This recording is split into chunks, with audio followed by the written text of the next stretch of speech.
Have you ever felt like your life is caught in a vague and repeating loop? You've done the work healing, learning, growing, and yet those same old emotions return, the sting of abandonment, the silent betrayal, the wrong turns you thought you'd already outgrown. You are not moving backward. You are merely encountering what is yet to be seen.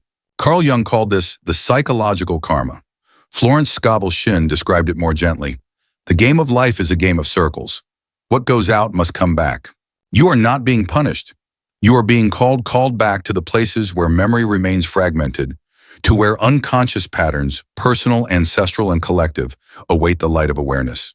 Have you ever asked yourself, why do I keep attracting relationships that hurt me? Why does life bring me back to the same old lessons, only with different names, different faces, just when I thought I'd finally cleared the karma? Karma is not the universe punishing you. It is a repetition until you can truly see. We all carry karma, but not all karma is the same. Personal karma, born from unconscious beliefs and repeated choices rooted in childhood or unresolved pasts. Example: you always feel you're not good enough even when others praise you.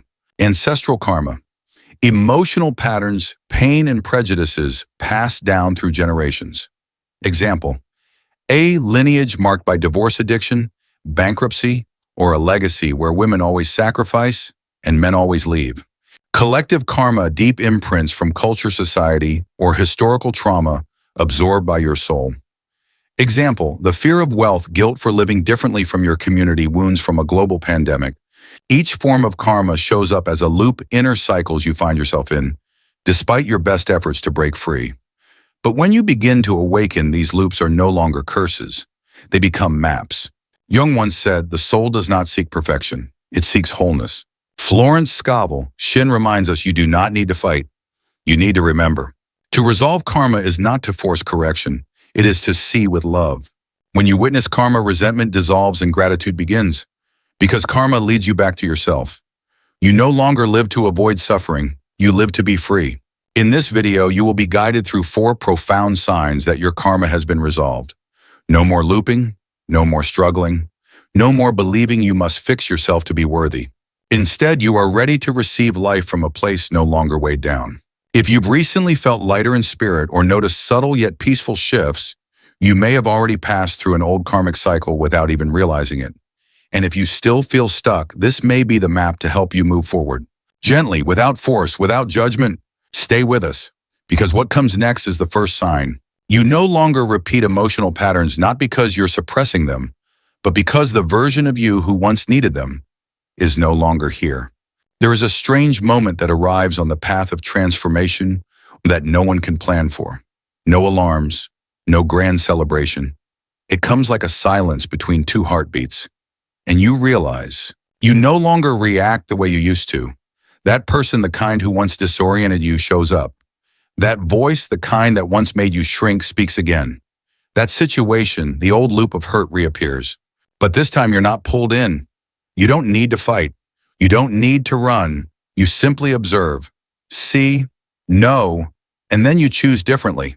Carl Jung once wrote, when a situation no longer triggers a strong emotional response, it is a sign that you are no longer a prisoner of your past. You've read those words before, but now it's not just knowledge. It has become embodied wisdom, a quietness within your nervous system.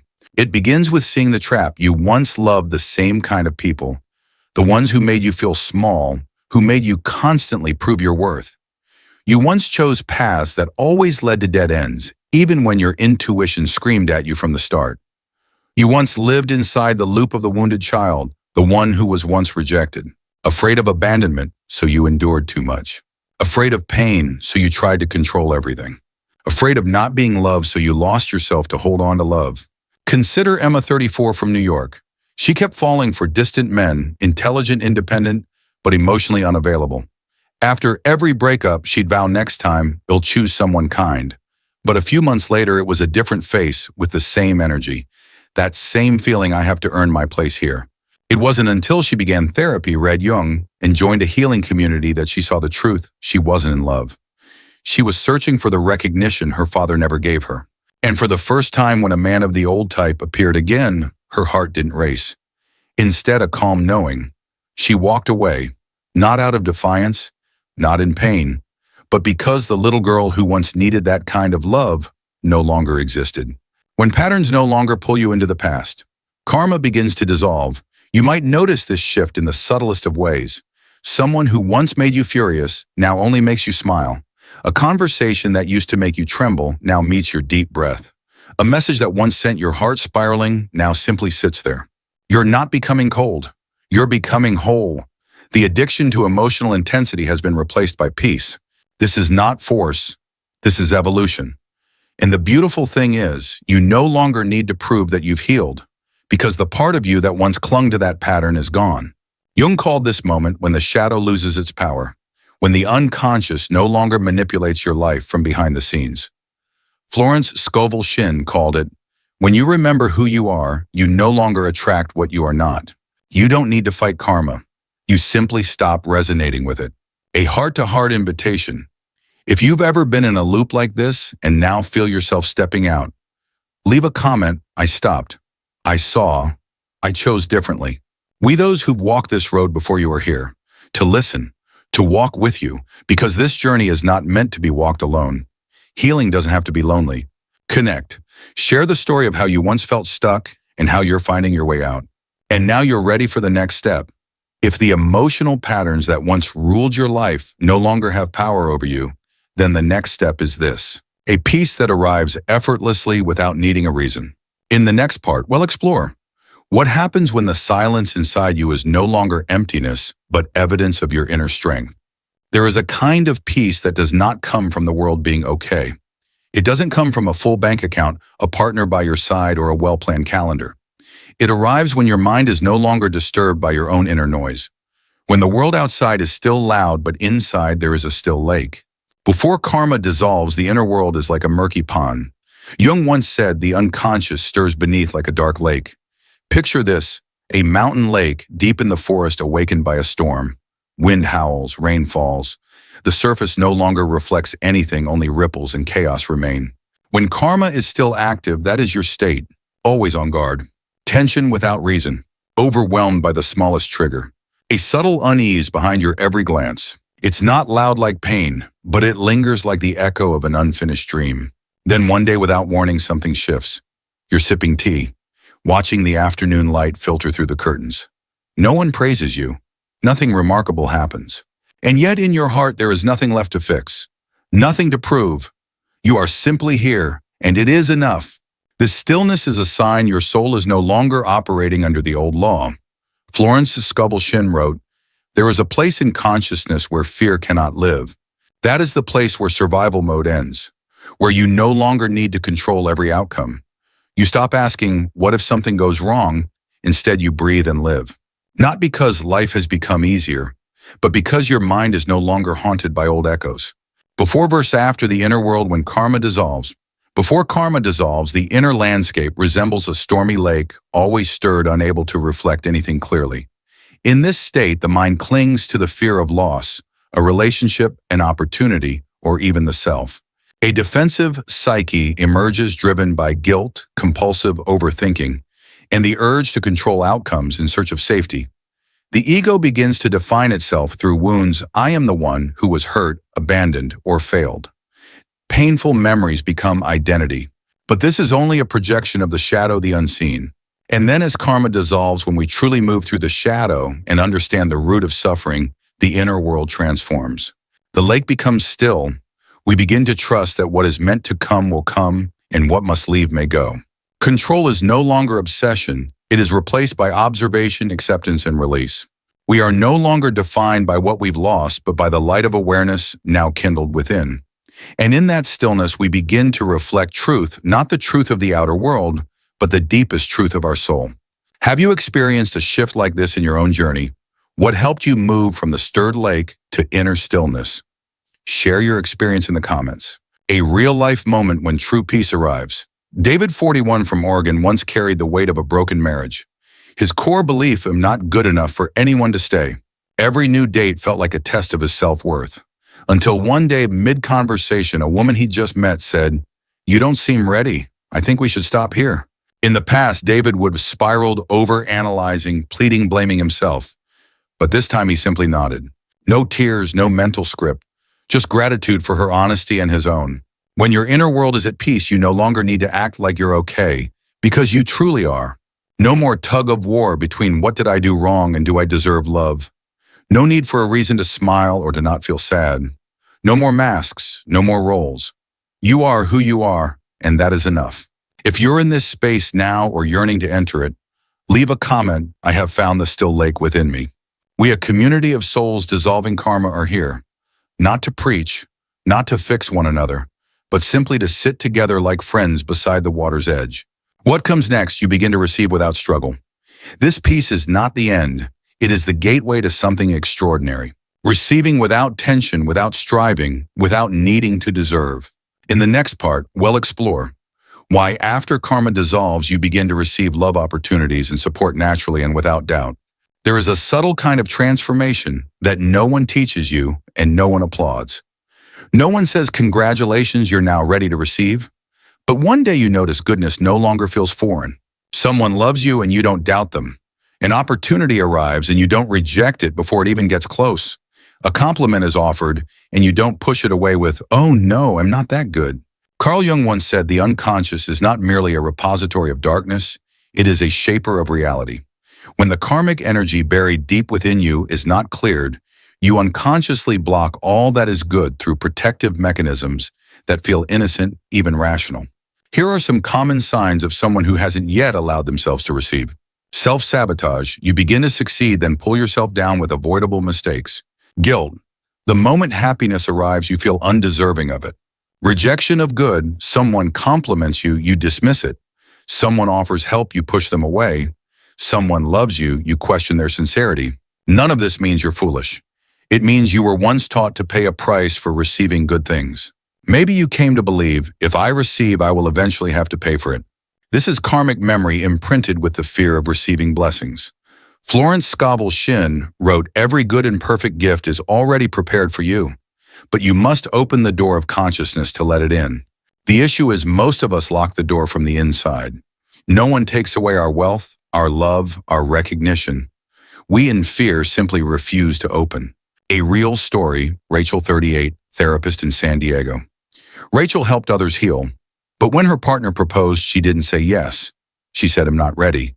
Not because she didn't love him, but because a part of her believed, if I receive this love, I will lose it just as my mother did. She declined. 3 months later, when the relationship ended, she realized it wasn't because he didn't love her. It was because she hadn't yet loved herself enough to believe she was worthy of receiving love. When karma dissolves you no longer, keep your barriers up against grace. And when that happens, life begins to move differently. You stop living in fear of losing. You begin living in the allowing. Someone gives you a gift, you smile and receive. No awkwardness, no deflection. An opportunity arises, you step in, not fearing the pain if it ends. Words of love are spoken, and you let them reach your heart without flinching. You no longer have to strain to be worthy, because now you know you are. You don't have to suffer to be loved. You don't have to exhaust yourself to be seen. You don't have to armor up to feel safe. Jung called this the moment when the shadow is no longer driving the car, when you are no longer run by memories left unhealed. If you've ever pushed away what was good and are now learning to open, leave a comment, I am learning to receive without fear. Because the moment you speak it, the door begins to open. You are no longer alone in this journey.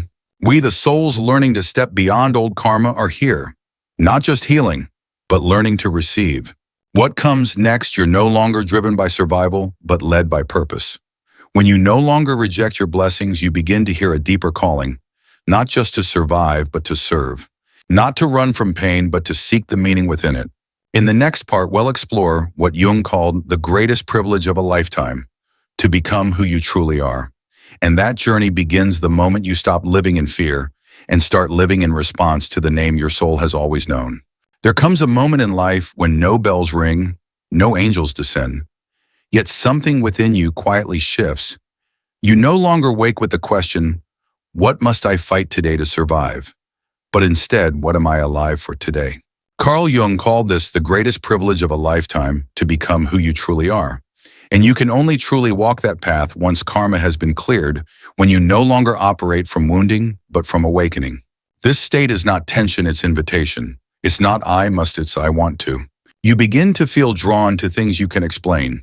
A book makes you cry. A road you've always wanted to take suddenly feels urgent. A call to help someone without needing a reason. It's not coincidence. It's the voice of the soul, the invitation of purpose. How do you hear that call in this noisy world? The call of purpose doesn't shout. It whispers, softly like the wind, like inspiration arriving from a place no one can name. You might hear it through three pathways. Creative impulse. When you write Paint Garden Dance without needing praise, it's your soul saying, I'm alive. Helping others when you support someone walking a path you once stumbled on. You don't preach, you simply show up, and they feel held. The symbol of the hero's return. Like the hero who's journeyed through darkness, now returning to light the way. No longer asking, who am I, but what can I give from the wounds I've healed? A story of return. Tyler, 46, former addict. Tyler spent nearly a decade caught in addiction. After healing, he didn't become a speaker or write a book. He opened a small coffee shop where others in recovery could work. He doesn't say much, but with every cup of coffee, there's a quiet message. I see you. I've been there, and now we're here. No slogans, no lofty ideals, just presence with meaning. This is purpose, not a job, not a title, but a frequency of being. You no longer live to prove anything, not to fill a void, but to plant, to show up, to become the whisper of light itself. You are no longer chasing legacy, you are the legacy.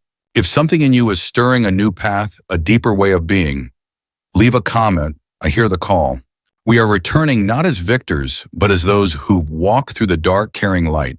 And that light, it's not for self-glory. It's to illuminate the path for someone who comes next. When these four signs appear, you're no longer ruled by the past. You begin to live not because you must, but because you choose to. No longer burdened by karmic weight you've paid in full. And now it's time to write a new chapter. In this moment, let us light a symbol together, the candle of liberation, and ask the final question. If you were truly free, how would you live? Take a deep breath, not to fix anything, just to feel that you are here, now, not rushing, not escaping. No longer striving to be worthy, no longer living in fear that the past will repeat. If you've made it this far, it means some part of you already knows you have changed. You don't need a loud ritual or grand declaration to end karma. You only need to breathe without anxiety, to choose what's right without force, to receive love without defense. That in itself is the sign you are free. Carl Jung once said, I am not what happened to me. I am what I choose to become. And you, yes, you are a living embodiment of that truth. You are no longer a replica of inherited memories, ancestral karma, or old pain. You have chosen to awaken. There may still be a hint of doubt today, but don't worry. Transformation doesn't ask you to be perfect.